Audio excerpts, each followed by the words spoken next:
하나님께서 오늘 우리 교회 주신 축복의 말씀 누가복음 4장 17절에서 19절 말씀입니다. 우리 다 같이 일어나셔서 말씀을 받도록 하시겠습니다. 우리 17절부터 19절까지 믿음으로 합독합니다. 선지자 이사야의 글을 드리거늘 책을 펴서 이렇게 기록된 데를 찾으시니 곧 주의 성령이 내게 임하셨으니 이는 가난한 자에게 복음을 전하게 하시려고 내게 기름을 부으시고 나를 보내사 포로된 자에게 자유를, 눈먼 자에게 다시 보게 함을 전파하며 눌린 자를 자유롭게 하고 주의 은혜의 해를 전파하게 하려 하심이라 하였더라. 아멘. 자리에 앉으십시오. 길을 만드시는 우리 성령 하나님, 이제 3주 전부터 계속해서 말씀드리고 있습니다. 하나님께서 우리 교회 저와 여러분을 위해서 세 가지 모습으로 오늘 또 역사하시고 계십니다. 그 세 가지 모습은 바로 창조주 하나님, 성부 하나님께서 창조의 역사를 통해서 지금도 그 창조 역사를 만들어가고 계십니다.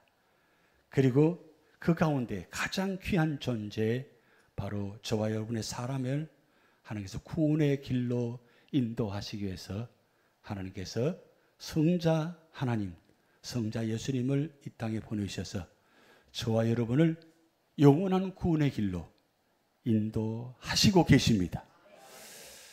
요한복음 14장 6절 말씀에 예수님께서 이렇게 말씀하셨습니다. 내가 곧 길이요 진리요 생명이니 나로 말미암지 않고는 아버지께로 올 자가 없느니라. 그러니까 주님과 함께 길을 가며 말씀을 붙들고 그 생명을 얻지 않으면 아버지께로 갈 수가 없다는 뜻이에요. 그렇다면 이 놀라운 구원의 역사를 우리 힘으로는 만들어갈 수가 없어요. 그래서 예수님이 성천하시면서 보혜사 성령을 이 땅에 보내셔서 우리에게 창조주 하나님의 역사를, 그리고 구원자 예수님의 역사를 우리는 이해하기 힘들고 받아들이기 힘듭니다. 그래서 성령 하나님이 그 놀라운 사실들을 믿어지게 만드시고 깨닫게 만드시고 그리고 그 말씀 붙들고 살아가게 만드시는 인도자 성령 하나님이 지금 역사하고 계십니다. 그럼 삼위 하나님이 역사하시는 게 좋습니까? 아니, 관심 없이 역사 안 하는 게 좋습니까? 일부에 물었더니 아멘 하시더라고요. 여기는 아멘 안 하십니까? 하나님이 상관은 없었습니까? 상관 안 하셔도 괜찮아요? 하나님이 간섭하셔야 됩니다. 하나님은 교회 안에만 계시고 우리 가정에 오시면 안 됩니다. 우리 삶 현장에 오시면 안 됩니다. 불편합니다. 제발 교회 안에만 계십시오. 그러면 좋습니까? 유저연합장로교회는 하나님 역사하신 교회니까 반드시 당연히 그렇게 하시겠죠. 그럼 교회 안다 보면 우리 삶의 자리 하나님은 어떻게 하신다는 뜻이에요? 하나님의 인도하심이 얼마나 소중한가를 말씀합니다. 그래서 인도자 성령님에 대해서 세 번째 말씀을 드리려고 합니다. 첫 번째, 두 번째 말씀 기억하십니까? 기억이 전혀 안 나실 겁니다.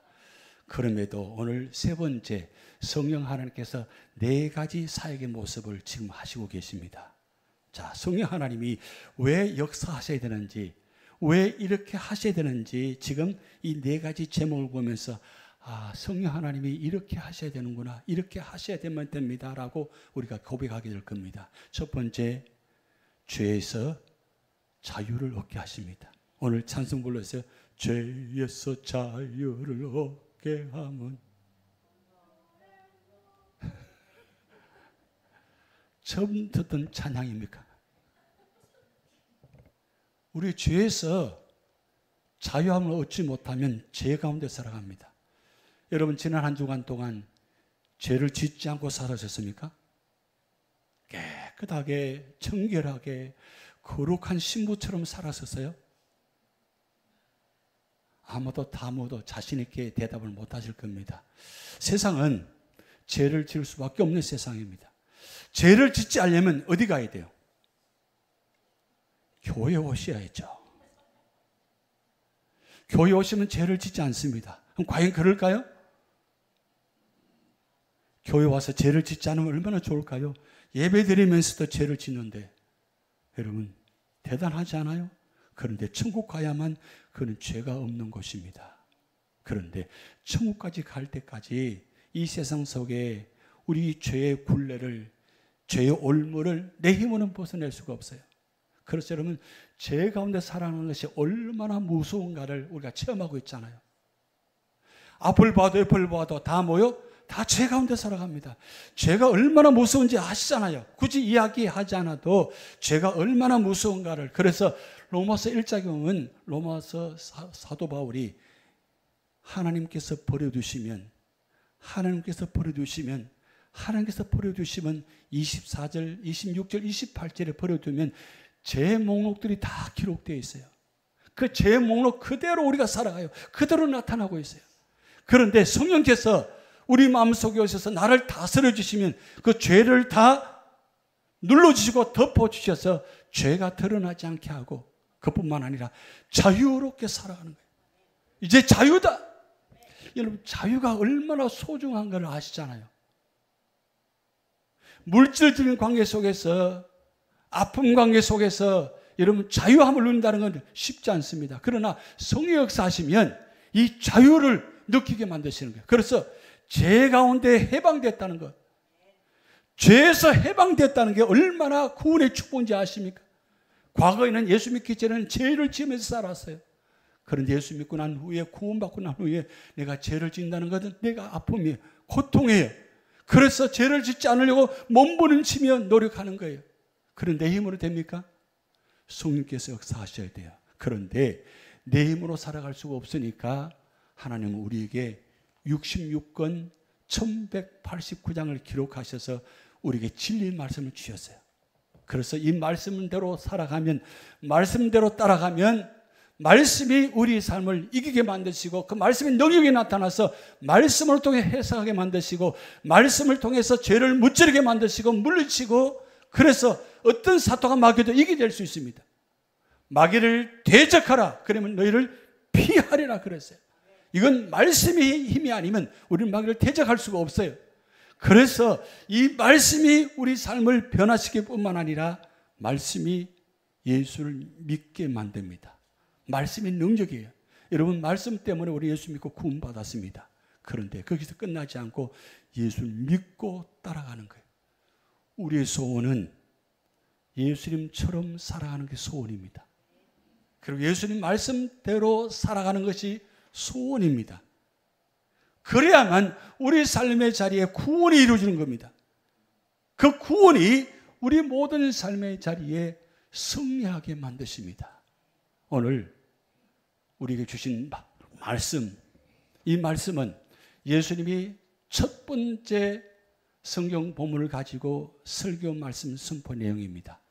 오늘 이 말씀은 이사야 61장 1절 2절 말씀을 기록한 것을 예수님이 그 회당에서 읽으시면서 시작하신 말씀이에요. 예수님의 첫 번째 설교 시작이 바로 오늘 누가복음 4장 18절 19절 말씀이에요. 이 말씀은 이사야 61장 1절 2절 말씀을 인용한 말씀입니다. 자, 그런데 이 말씀을 보면서 놀라운 사실은 예수님이 혼자 힘으로 사역을 감당하신 게 아니라 성령 하나님이 임하셔서 거기에 기름을 부으셔서 그리고 가난한 자에게 복음을 전하게 하셨다는 거예요. 예수님도 성령 하나님의 인도하심에 따라, 성령 하나님의 역사하심에 따라 사역을 감당하셨다는 거예요. 그런데 이 본문 내용이 왜 중요하냐? 예수님의 사역의 세 가지 말씀이기 때문입니다. 예수님께서 이 땅에 오신 이유, 그리고 3년 동안 이 말씀을 선포하신 이유, 바로 여기 세 가지가 있습니다. 그것은 심령이 가난한 자가 누구 있냐? 심령이 가난한 자는 오늘 본 말씀에 세 가지를 말씀합니다. 바로 포로된 자, 그리고 눈먼 자, 그리고 눌린 자예요. 우리가 가난하다는 말은 육적으로 물질적으로 가난한 뜻이 아니라 이 말씀은 육적으로 가난한 것보다 더 심한 것은 영적으로 가난한 자예요. 영적으로 가난한 것은 우리 삶의 자리에 죄로 말미암아 포로된 삶을 사는 거예요. 죄가 우리 삶을 포로로 잡혀서 사로잡아서 그 삶을 살아가는, 그래서 매일 습관처럼 반복하며 짓는 죄, 그 모습들이 우리 삶의 자리에 있잖아요. 끊어들 끊지 못하고 내려놓고 내리는 못하고 언제나 포로로 잡혀있는 우리 삶의 모습. 여러분, 이거 하나님과 나만 아는 사실이에요. 그런데 모두가 다 알아요. 이제 끊어야 되는데, 이제 내려놓아야 되는데 포로로 잡혀 사로잡혀가지고 그걸 아직도 놓지 못하고 있어요. 성령 하나님이 역사하시면 이 포로된 자에게 뭐예요? 자유를 주시는 거예요. 다 내려놓게 하시고 다 끊게 만드시고 다 멀리하게 만드시는 거예요. 아직도 포로로 잡혀서 과거 습관대로 하는 모든 행위들 아직도 하고 계세요? 오늘 끊으셔야 돼요. 내려놓으셔야 돼요. 왜요? 나 한 사람으로 끝나는 것이 아니라 우리 가정, 우리 삶의 자리가 모두가 다 그 포로된 모습 때문에 다 힘든 거예요. 그렇게 혼자만 포로로 잡혀있는 것이 아니라 모두가 다 함께 그것 때문에 포로로 잡혀 있어요. 그래서 늘 날마다 시험 들고 힘들어요. 그런데 여러분 기도하셔야 돼요. 복음은 뭐냐? 바로 포로된 자에서 자유를 누리는 거예요. 여러분 그 자유가 얼마나 소중한 걸 아시잖아요. 그리고 눈먼 자, 앞을 보지 못한 사람들입니다. 이건 두 가지 의미가 있어요. 육적으로 눈먼 자가 있고 영적으로 눈먼 자가 있어요. 예수님 오셔서 많은 눈먼 자들을 고치셨어요. 그런데 그 눈먼 자를 고치시면서 고치시기 전에 먼저 영적으로 눈먼 것을 깨우치고 난 다음에 믿음을 주시고 눈먼 자를 고치셨어요. 그렇다면 오늘 우리 모두가 다 여러분 어떻습니까? 나는 눈먼 자에 속하지 않습니까? 보긴 보아도 보질 못합니다. 보긴 보아도 깨닫지 못해요. 그런데 나에게 이 눈먼 이 영안을 열어주시면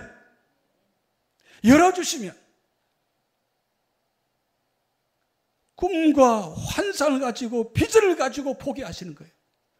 여러분 히브리서 11장 1절 말씀, 믿음은 바라는 것들의 실상이요 보지 못하는 것들의 정근이라 그랬어요. 이런 믿음의 눈이 있으면 우리 앞에 놓여진 것, 문제, 고난, 해석이 되지 않아요. 그런데 믿음의 눈이 뜨게 되면 그것을 다 믿음으로 해석하고 볼 수 있고 나아갈 수 있다는 거예요. 그래서 눈먼 자를 다시 보게 함을. 여러분이 육적으로 영적으로 우리는 모두가 다 눈먼 자들이에요. 그런데 예수님이 오셔서 우리에게 구원의 길을 열어주시고 성령을 통해서 말씀을 통해서 깨닫게 하시고 볼 때마다 은혜 주셔서 보게 하시는 것. 이게 바로 주의 성령의 예수 그리스도의 은혜의 사역입니다. 그리고 세 번째는 눌린 자예요. 이 눌린다는 것은 삶의 무기를 이야기합니다. 여러분 삶의 무기가 얼마나 무겁습니까? 이 삶의 무기 때문에 내가 감당할 수 없어요. 고통, 질병, 아픔, 상처 이런 모든 무기들이 나를 짓누르고 있어요. 헤어나지 못하고 있어요. 그런데 성령께서 역사하시면 이 모든 질병과 아픔에서 자유롭게 하는 거예요. 이제는 자유다. 여러분 이게 얼마나 큰 은혜인지 여러분 아십니까? 그러면서 오늘 예수님께서 마지막 네 번째, 이건 세 가지 전체를 요약해서 결론에 말씀드린 겁니다. 주의 은혜를 전파하셨습니다. 이 은혜는 구약 성경에 레위기 25장에 나타난 말씀입니다. 레위기 25장의 말씀 보면 이렇게 말씀 기록되어 있습니다. 너희는 50년의 해를 거룩하게 하여 그 땅에 있는 모든 주민을 위하여 자유를 공포하라. 이 해는 너에게 희년이니 너희는 각각 자기의 소유지로 돌아가며 각각 자기의 가족에게로 돌아갈지며 라고 기록되어 있어요. 여러분 희년의 축복입니다.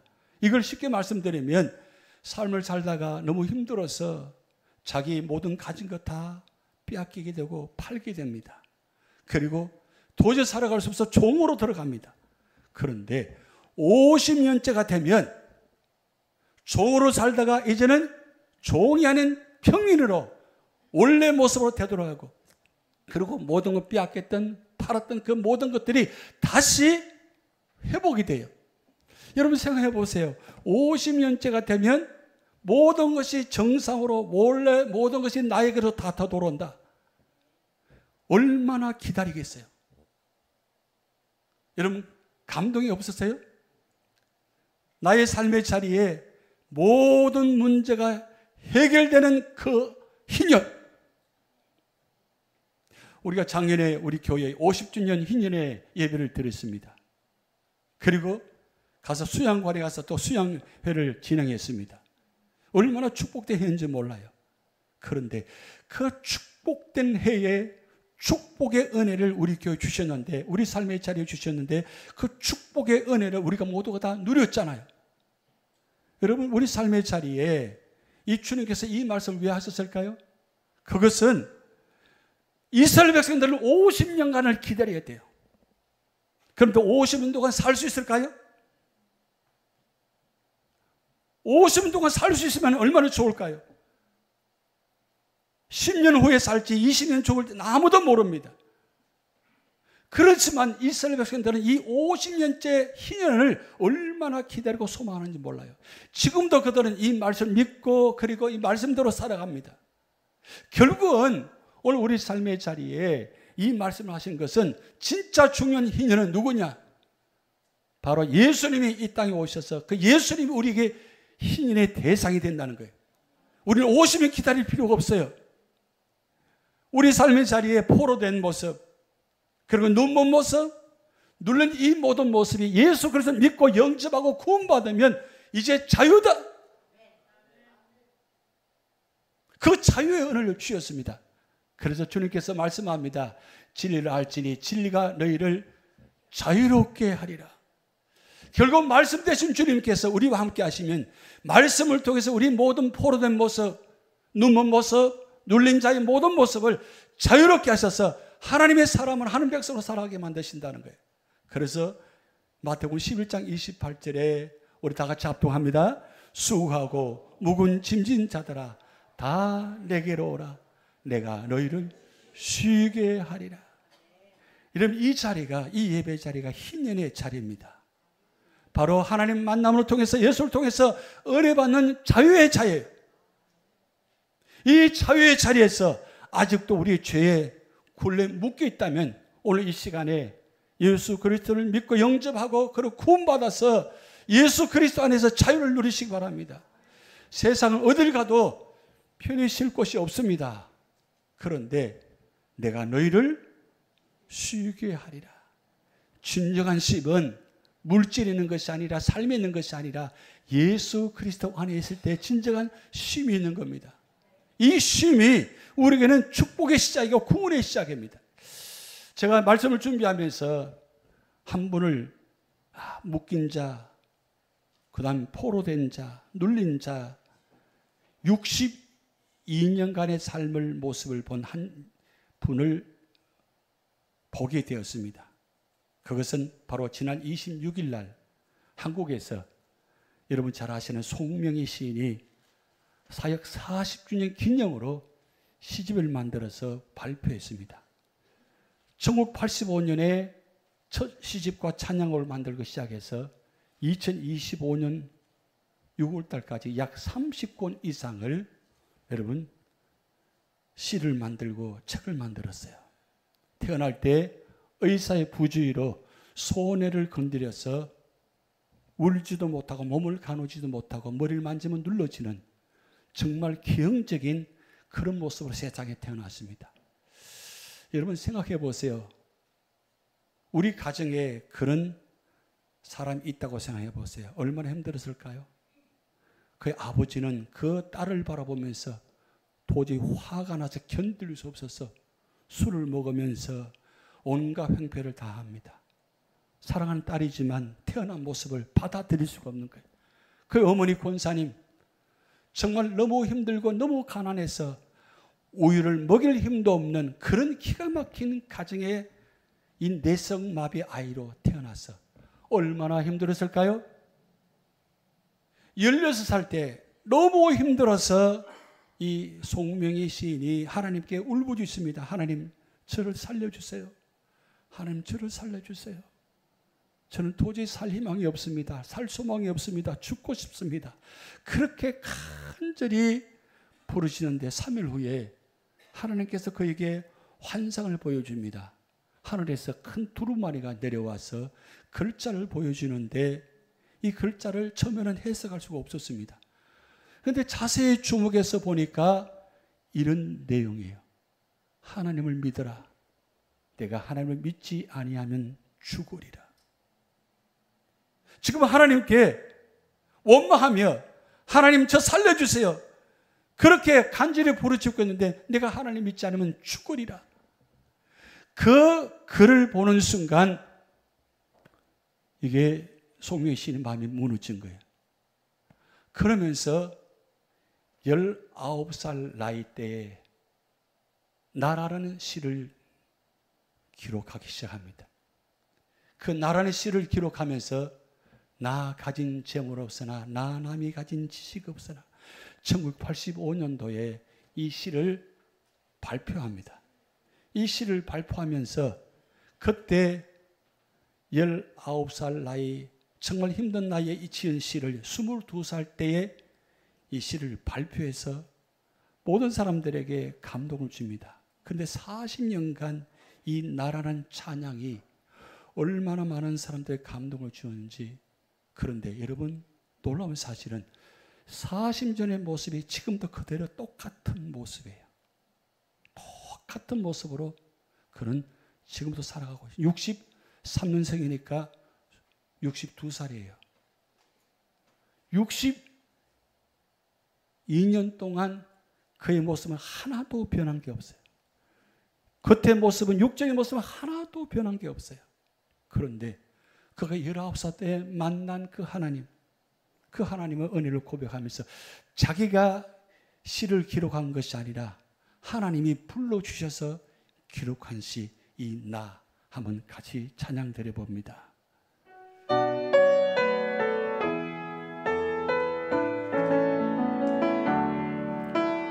나 가진 재물 없으나 나 남이 가진 지식 없으나 나 남에게 있는 건강 있지 않으나 나 남이 없는 것 있으니 나 남이 못 본 것을 보았고 나 남이 듣지 못한 음성 들었고 나 남이 받지 못한 사랑 받았고 나 남이 모르는 것 깨달았네. 공평하신 하나님이 나 남이 가진 건 나 없지만 공평하신 하나님이 나 남이 없는 것 같게 하신 공평하신 하나님이 공평하신 하나님이 나 남이 가진 건 나 없지만 공평하신 하나님이 나 남이 없는 것 같게 하셨네.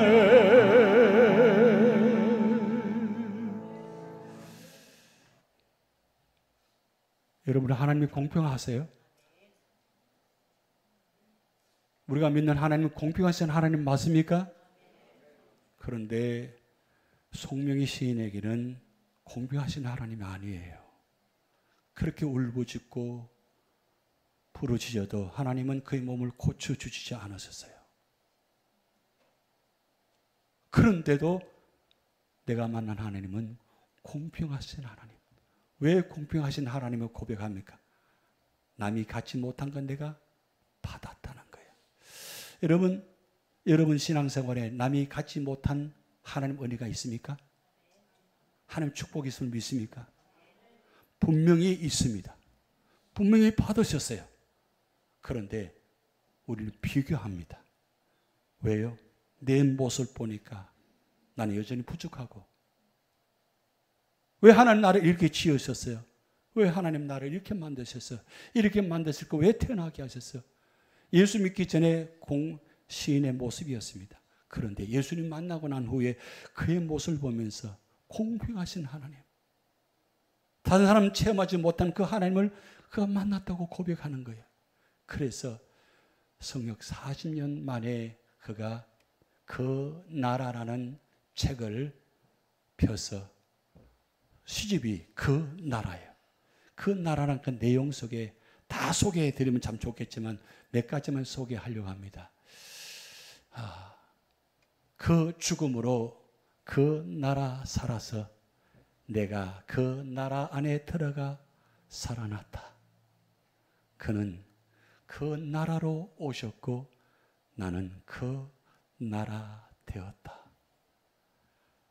저는 이 시를 보는 순간 너무 놀랐어요. 지금 62살의 나이에 그의 멋진 모습은 너무나 힘든 상황입니다. 하루하루 살아가기도 힘듭니다. 자신의 힘으로 살아갈 수 없는 그의 모습입니다. 그런데 그 나라가 장애에 들어왔다는 거예요. 그 죽음으로 그 나라 살아서, 그 죽음이 누구의 죽음입니까? 예수 그리스도의 죽음이에요. 예수께서 죽음으로 말미암아 자기의 생명을 살려주시고 구원의 길을 열어주셔서 그분이 그 나라 살아서 부활하셔서 내가 그 나라 안에 들어갔다. 우리 예수를 믿으면서도, 하나님 믿으면서 우리는 그 예수님 안에 산다고 고백을 못해요. 언제쯤이면 나는 예수님 안에 살고 있습니다, 예수님이 나의 주인이십니다 라고 고백할 수 있을까요? 그런데 보세요. 송명이는 그 안에 들어가서 살아났다. 자유를 얻었다는 뜻이에요. 그리고 그는 그 나라로 오셨고 나는 그 나라 되었다. 예수님 자체가 되었다는 뜻이에요. 예수님 따로 송명이 따로가 아니라 예수님과 송명은 이제 하나 되었다는 뜻이에요. 그 나라가 되었다는 거예요. 여러분, 우리 신앙생활에서 가장 중요한 건 하나님과 나가 혼연일체, 동심일체가 되셔야 돼요. 그리고 동행하셔야 돼요. 그게 바로 나라의 모습이에요. 여러분, 하나님이 베드로를 통해서 베드로전서 2장 9절에 우리에게 놀라운 말씀하셔서 우리를 바라보실 때 왕 같은 재산만 바라보시는 게 아니라 나라로 보세요. 한 민족을 보신다는 거예요. 하나님은 나를 나라로 보시는데 우리는 너무나 부족한 한 개인으로만 봅니다. 이제는 내 개인이 아니에요. 이제는 뭐요? 왕 같은 제사장으로 나라를 통치하는 통치권을 주셨어요. 믿습니까? 자부심을 가지셔야 돼요. 한 나라가 되었다는 것. 그러면서 이렇게 고백합니다. 이 세상의 모든 걱정과 근심, 고통과 아픔, 절망과 낙심과 슬픈 눈물과 탄식과 의심과 불안과 온갖 외로움과 죽음까지도 끝이 아니라 그 나라가 되면 무엇이 어려울까? 무엇이 어려울까? 그 나라가 되면 걱정, 근심, 염려, 고통, 그것도 뭐요? 다 이겨낼 수 있다는 뜻이에요. 그러면서 이렇게 고백합니다. 오늘 말을 잘 안 듣네요. 세상이 아무리 좋아도 그 나라를 어찌 잊을 수 있을까? 세상에서 나가로는 살다 가면서 무슨 미래를 두고 더 잡지 못해 그 나라를 놓고 살 수 있을까? 역설적 이야기예요. 우리가 눈에 보여지는 건 물질, 누가 갖고 있는 그 얼마나 붙들고 있습니까? 그 혹시나 놓쳐질까 싶어서 그 혹시 손에 나면 그렇게 원망하고 절망하고 미워하잖아요. 그런데 여러분, 내가 잡고 있다고 해서 그 잡았잖아요. 다 내 것이에요. 내 것 하나도 없어요. 다 한순간에 다 사라져요. 여러분을 갖고 있는 모든 것 다 한순간에 다 사라져요. 다 없어져요. 여러분 하나님 부르시면 다 들고 가세요? 하나도 갖지 못하고 손 놀고 손 펴고 가요. 그런데 제가 임종 예배 드릴 때마다 손을 꽉 잡고 계세요. 그래서 여러분 손 꽉 잡고 돌아가시면 그 손 펴는 게 얼마나 힘든 줄 아세요? 가장 힘들 때가 죽을 때 손 들고 있는 잡고 있는 이걸 펴기가 제일 힘듭니다. 그렇게 꽉 잡으면 이거 뭘까요? 미래를 버리는 못한 거예요. 그런데 송명이 가진 것 하나도 없어요. 그저 고통스러운 욕심밖에 없어요. 그런데 뭐라고 고백합니까? 무슨 미래를 두고 더 잡지 못해 그 나라를 놓고 살 수 없을까? 그래요. 여러분, 우리 삶의 자리에 늘 고백과 아픔이 있습니다. 그래서 이렇게 고백합니다. 제가 동영상을 보았는데 26일 하는 동영상입니다. 그런데 여러분 저 모습 어떤 모습이에요? 저 휠체어에 앉아가지고 춤을 추고 있어요. 송정민이라는 가수 아시죠? 송정민 가수 옆에서 나라는 찬양을 부르는데 이 찬양 조금 부르는 찬양을 찬양하는데 이 송미 씨는 그 휠체어에 앉아서 저렇게 춤을 추고 있어요. 그러면서 이렇게 고백합니다. 살다 보면 지옥이 더 많지만 그 속에서 천국을 느낄 수 있습니다. 그러면서 이렇게 고백합니다. 예수님이 계시면 거기가 천국입니다. 믿습니까? 여러분 아무리 세상 악함의 고난과 아픔의 현장이 있다 할지라도 예수님이 거기 계시면 천국입니다. 지금은 송유희 시인은 겉으로 봤을 때는 포로된 자, 눌린 자, 눈먼 자의 모습입니다. 그런데 지금 그 안에는 천국을 소유하고 있어요. 그런데 더 놀라운 내용은 이 내용입니다. 한번 천천히 같이 읽어볼게요. 나는 흙덩이에요. 우리는 모두 흙덩이에요. 건강해도 흙덩이, 장애인도 흙덩이, 성령 수술에도 흙덩이. 다만 그 흙덩이 속에 성령님이 살아계시고 곁에 예수님이 함께 계신다면 그거면 돼요. 그거면 돼요. 얼마나 만족함을 누리면 지금 고통과 아픔 가운데도 그거면 돼요. 여러분 그거면 돼요? 진짜요? 그거면 돼요?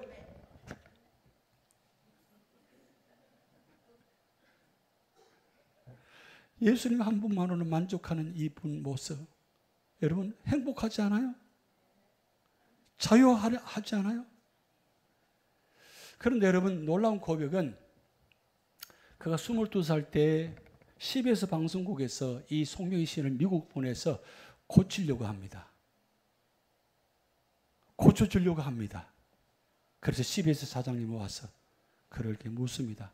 미국 가서 우리 기도 한번 고쳐봅시다. 그때 송명희 시인이 이렇게 고백합니다. 기도한 후에 그 앞에 있는 분들에게 가족들 앞에서 이야기합니다. 난 이대로가 좋아요. 왜? 주님이 만들어 놓으신 이대로 그냥 살겠어요. 송유희 시인이 많이 원망했습니다. 하나님 왜 나를 이렇게 만들었습니까? 이렇게 만들었냐고 원망할 때 하나님이 그에게 이렇게 말씀하셨다고 합니다. 내가 너를 그렇게 만들지 않았으면 예수 믿었겠냐고? 나를 믿었겠냐고? 그래요. 그 순간 송미 씨는 무너졌다고 합니다. 그래요. 이제부터는 이 모습 이대로 주님 살겠습니다. 그리고 너는 너 모습만 보여주면 돼. 그 모습 그대로 살아계신 하나님을 증거하고 있어요. 성령 하나님이 함께 계심을 전하고 있습니다. 여러분 송유희 시인이 어떻게 이렇게 놀라운 고백하며 살아왔을까요? 62년간을 하나도 변하지 않는 그 모습, 나이가 들면서 고통스러운 가운데 관절과 모든 것이 다 무너지고 날마다 사경을 헤매고 그 고통스러운 가운데도 무엇 때문에 믿음을 지켰을까요? 마태복음 28장 20절 말씀 붙들어 또 합니다. 같이 합독합니다. 내가 너에게 분부한 모든 것을 가르쳐 지키게 하라. 볼지어다 내가 세상 끝날까지 너희와 항상 함께 있으리라 하시니라. 아멘. 송미 시인만 그렇게 함께 하시는 것이 아니라 오늘 우리 삶의 자리에 포로된 모습, 눈문 자의 모습, 눌린 자의 모습, 오늘 우리에게 하나님이 함께 하셔서 성령으로 인도하셔서 자유를 주시고 세상 끝날까지 항상 함께 하리라 말씀하셨습니다. 이거는 성경에 기록된 말씀이 아니라 오늘 저와 여러분에게 내가 세상 끝날까지 함께 하겠다고 나만 믿으라고 말씀하시는 거예요. 그래서 하나님 부르시면 후회할 수 없습니다. 여러분 송미의 시인을 보면 하나님 저렇게 부르셨어요 라고 이야기할 수 있죠. 그런데 본인은 뭐라고요? 후회하심이 없어요. 함께 찬양드립니다. 하나님의 부르시면 후회하심이 없네. 가사 뜻을 생각하시면서 찬양드립니다.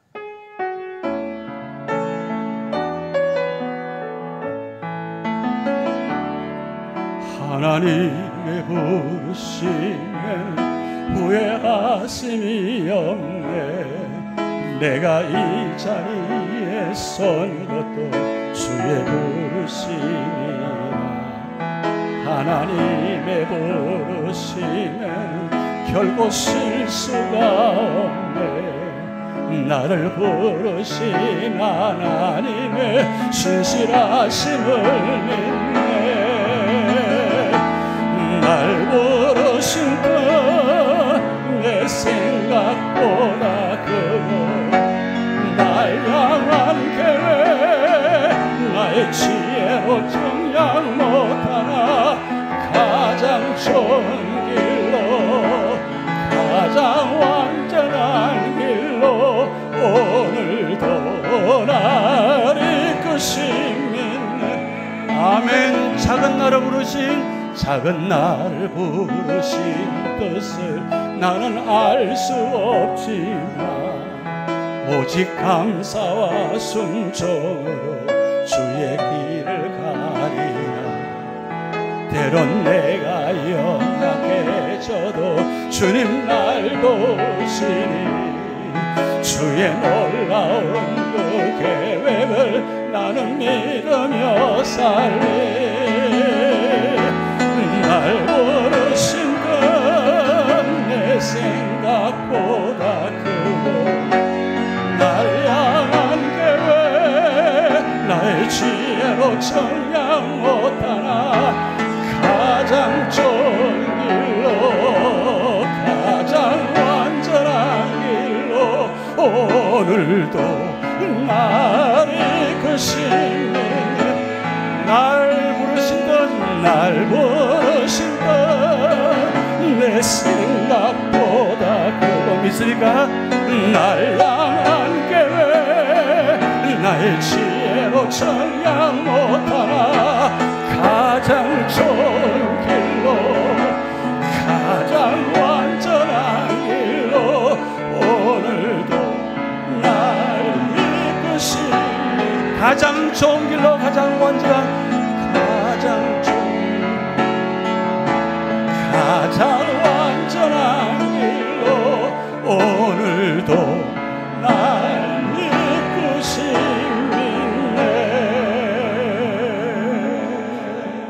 아멘. 저는 이런 모습을 참 보여드리기 싫어합니다. 그래서 대부분 예화를 잘 말씀 안 드리지 않습니다. 소개를 잘 하지 않습니다. 송명희 시인 저 장면들이 많이 있었는데 참 고민을 많이 했습니다. 이 아름다운 모습이 아니잖아요. 그런데 왜 저런 모습을 세상에 드러내놓았을까요? 하나님께서 송미희 씨에게 말씀하셨습니다. 너 이 모습 그대로 보여줘. 왜요? 그것은 오늘날 우리 많은 삶의 자리에 가정을 보고 자녀를 보고 삶의 모습 보면 정말 보기 힘든 모습들이 많거든요. 근데 그것 때문에 상처받고 힘들고 힘들어하잖아요. 네, 여러분 그 모습 속에 하나님이 가장 좋은 길로 가장 완전한 길로 우리 자녀들을 이끌어 가실 겁니다. 나의 삶을 이끌어 가실 겁니다. 지금 우리 삶의 자리에 아픔이 많이 있잖아요. 솔직하게 고백하면 우리 가정에 아픔이 참 많습니다. 그 아픔 바라보면 절망하잖아요. 그래서 저 모습 보고 우리는 감사하다고요? 어떻게 감사하는 말이 쉽게 나올 수 있을까요? 그런데 본인이 감사하다고 하니까 우리는 뭐요? 감사할 수밖에 없잖아요. 하나님이 왜 저와 여러분 부르셨을까요? 아무 의미 없이요? 부족하다고요? 그래요. 부족합니다. 연약하다고요? 연약합니다. 그럼에도 우리를 부르셨어요. 왜 부르셨어요? 유저지 남장을 왜 세우셨어요? 여러분은 왜 직분을 주셨어요? 가장 좋은 길로, 완전한 길로 이끌으시기 위해서 부르셨어요. 그렇다면 오늘 우리 삶의 자리에 우리 말씀 바라보면서 우리에게 어떤 상황이 있다 할지라도 하나님 우리를 자유를 주실 것입니다. 그래서 여러분 이 말씀을 선포하시기 바랍니다. 누구든지 주의 이름을 부르는 자는 구원을 받으리라. 우리가 할 일은 힘들고 어려워도 주님 부르시면 돼요. 주님 부르셔서 찾으시면 전심으로 나를 찾고 있는 자에게 나를 만나 주리라. 그 구원의 역사가 나타날 줄 믿습니다. 기도합니다. 하나님 아버지 감사합니다. 부족하고 연약한 우리를 부르셔서 가장 좋은 길로, 가장 완전한 길로 인도하심을 믿습니다. 우리 아픔의 자리, 상처의 자리에 너무 많습니다. 그것 때문에 실족하고 실망하며 너무 힘든 가운데 있습니다. 하나님께서 우리에게 믿음의 눈을 주시고 눈을 보게 하여 주셔서 꿈을 갖게 하시고 환상을 바라보게 하시고 그래서 가장 좋은 길로 가장 완전한 길로 인도하심을 믿고 기도하며 승리하도록 축복하여 주시옵소서.